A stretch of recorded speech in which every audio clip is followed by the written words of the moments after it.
Hi, my name is Melissa Nell. I'm a registered dietitian and I'm part of the Body 20 Nutrition Doctor team. And today I want to talk about 5 common mistakes people make when they're trying to address IBS. So first of all, let's just talk about IBS. Maybe it's a new term to you or you're not 100% sure what it entails. So IBS stands for Irritable Bowel Syndrome, and basically that's what it says is that it's often associated with bloating, stomach discomfort, and also then with constipation or diarrhea, but also in some cases with constipation and diarrhea. So IBS is typically diagnosed by a doctor and treated in multiple different ways. Now, when it comes to the treatment and the addressing of IBS symptoms, this is where people typically make mistakes, and that's what I want to talk about today. But before I talk about that, I do want to say that if you suspect that you have IBS or irritable bowel syndrome, I do recommend that you go to your doctor to make sure that they make a proper diagnosis and you can work out a plan of action or treatment plan accordingly.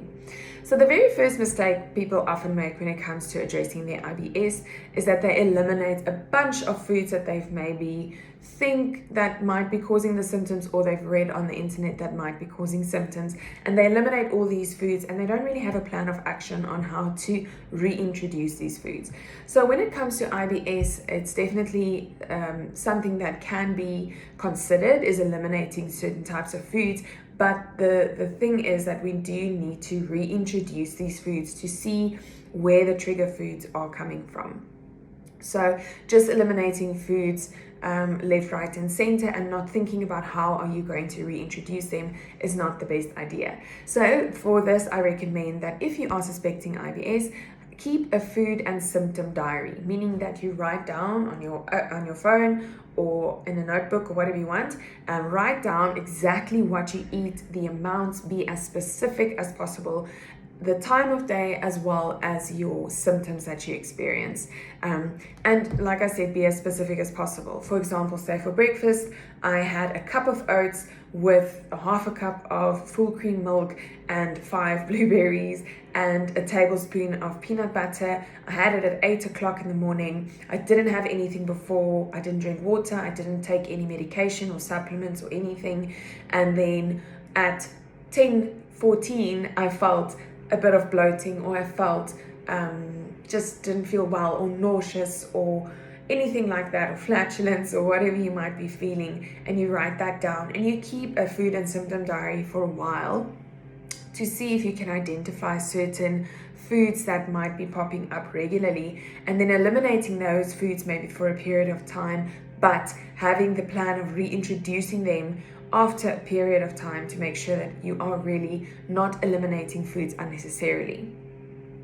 But in saying that, I do recommend that if this is the route that you want to go, is to rather seek advice and help and a plan of action from a registered dietitian that can really assist you to make sure that you're not eliminating foods unnecessarily, or that you're also still meeting your nutritional needs when you are eliminating certain foods.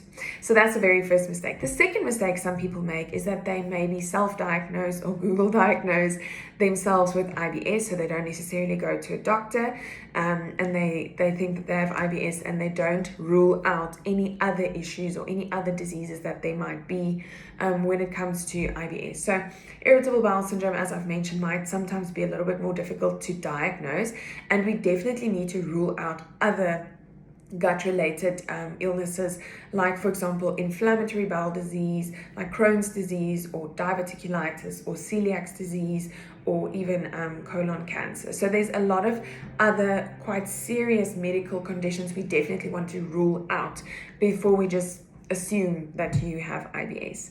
So it's definitely important to make sure that you do consult a doctor or medical professional when it comes to diagnosing yourself correctly.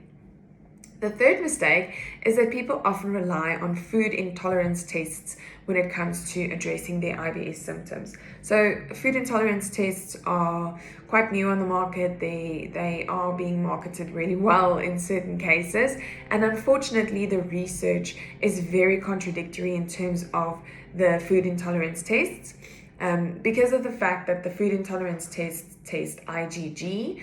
And IgG just means that it's basically a sign of intolerance. That's correct.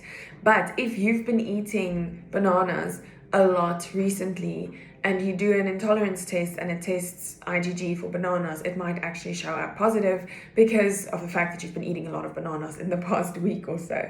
So food intolerance testing might not be as accurate, and then again it might be leading to eliminating foods unnecessarily. So I wouldn't necessarily say that that is the best route to go, and there's still a lot of research that needs to be done in the food intolerance testing area, let's say.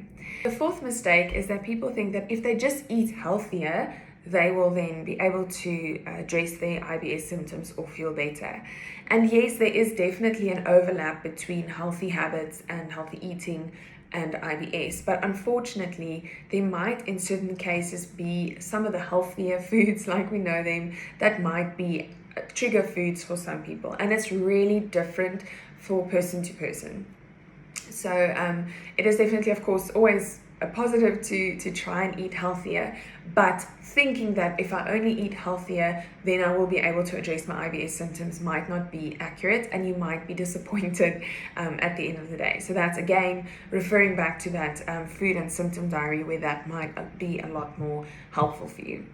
And the fifth and final mistake that people often make is that they think that IBS, or irritable bowel syndrome, and symptoms are only related to food and what they eat.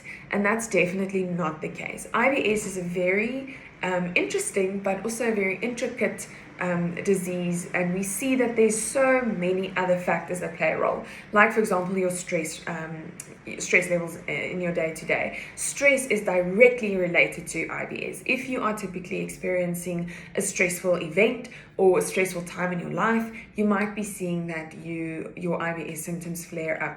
And even if you then eat healthier and you do everything right, you might still be struggling with those symptoms because of the stress. So that's where it's really important to look at it holistically and really see how can you address your stress. Are you sleeping enough? Are you drinking enough water? Are you being physically active, or are you sitting the whole day? How is your bathroom habits? Are you not going to the bathroom at work because you don't have a bathroom or you don't feel comfortable doing it, and you tend to then keep it in the whole day? All of those typically small things actually add up at the end of the day and might be contributing to your IBS symptoms more than your diet. So again, it's really important to look at it in a holistic approach. You can't just look at it diet alone or just supplements alone. You need to be looking at all the different factors. So I really do recommend that if you are struggling with IBS, it can be very frustrating and cause a lot of pain and discomfort. I do really urge you to seek out the help of a registered dietitian that actually enjoys, or that specializes, if you want to say, in irritable bowel syndrome. There's quite a few dietitians out there.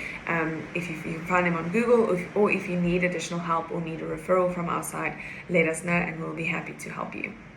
But that's it from me. I hope this has been helpful.